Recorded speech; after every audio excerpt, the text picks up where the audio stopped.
কুকুরের উচ্ছিষ্ট প্রসাদ পেলে খাই, বেদ বিধি শৌচাচার নাহি মানি তাই। এ হলো হরিল্লামৃতের বচন। উচ্ছিষ্ট প্রসাদ পেলে খাই, বেদ বিধি শৌচাচার নাহি মানি তাই। তিনি বেদের যে শৌচাচার সেটাকে তীব্রভাবে ঘৃণা করেছেন। এখন এর সরল অর্থটা আমি ব্যাকরণ দিয়ে ব্যাখ্যা করে দিচ্ছি। বেদ বিধি শৌচাচার নাহি মানি তাই। তাই শব্দটা কি অর্থে প্রয়োগ করেন আপনারা? কোনো কিছুর কারণ বোঝাতে। আমি যেতে পারবো না তাই আগে ফোন করে বলে দিয়েছিলাম, এরকম ধরনের উদাহরণ আমরা ব্যবহার করতে পারি। তো তাই কোনো কিছুর কারণ অর্থে প্রযুক্ত হয়। কিন্তু এনারা কি বলছেন, মতুয়ারা, অন্ধভক্তরা হরিচাঁদের, যে তাই শব্দটা ওখানে ওইভাবে আসেনি।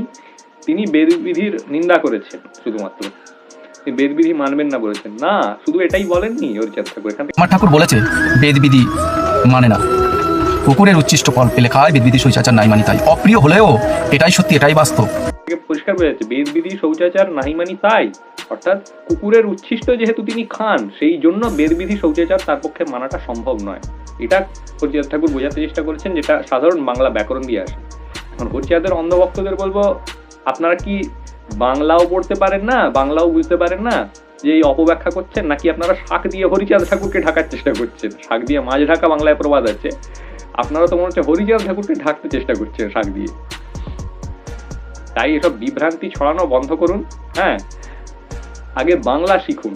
আপনারা তো সংস্কৃতে আমাদের সাথে শাস্ত্রের, সংস্কৃতে লিখিত যে শাস্ত্র, সেগুলো নিয়ে আপনারা চাইছেন আমাদের সাথে ডিবেট করতে, অনেকে এসে সেগুলো নিয়ে আপনারা আমাদের সাথে তর্কে জড়িয়ে পড়ছেন। কিন্তু সংস্কৃত পড়াটাকে তো বাংলা শিখতে হয়, আপনারা তো বাংলাই জানেন না।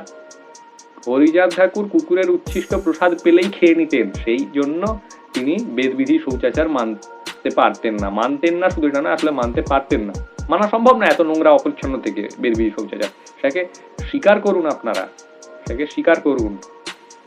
আর এই অশৌচ অপরিচ্ছন্নতা ত্যাগ করুন, তবে মনের পরিচ্ছন্নতা আসবে, শরীরের পরিচ্ছন্নতার থেকেও যেটা বেশি দরকার। আপনাদের সেটাই তো নেই। একটু বাংলা শিখুন আগে, বাংলা ব্যাকরণ শিখুন, বুঝলেন? বিদ্যাসাগরের লেখা বই টই পড়ুন, একটু বর্ণ পরিচয় পড়ুন, হ্যাঁ, একটু বাংলা ব্যাকরণ পড়ুন, পড়ে বাংলাটা শিখুন। বাঙালি হয়ে এখনো বাংলাই শেখেননি আপনারা, আর উপরন্তু শাক দিয়ে হরিচাঁদ ঠাকুরকে ঢাকতে চেষ্টা করছেন।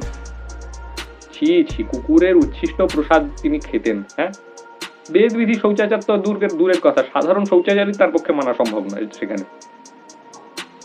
তাই শাক দিয়ে হরিচাঁদ ঠাকুরকে না ঢেকে নিজেরা বাংলা শিখুন, বুঝুন, খোলা মন নিয়ে বিচার করুন, সমস্ত শাস্ত্রের বিচার করুন, বিচার করে দেখুন কোনটা উৎকৃষ্টতর, সেটাকে গ্রহণ করুন, সেই মতকে। অহেতুক নিজের জীবনটা নষ্ট করবেন না। আর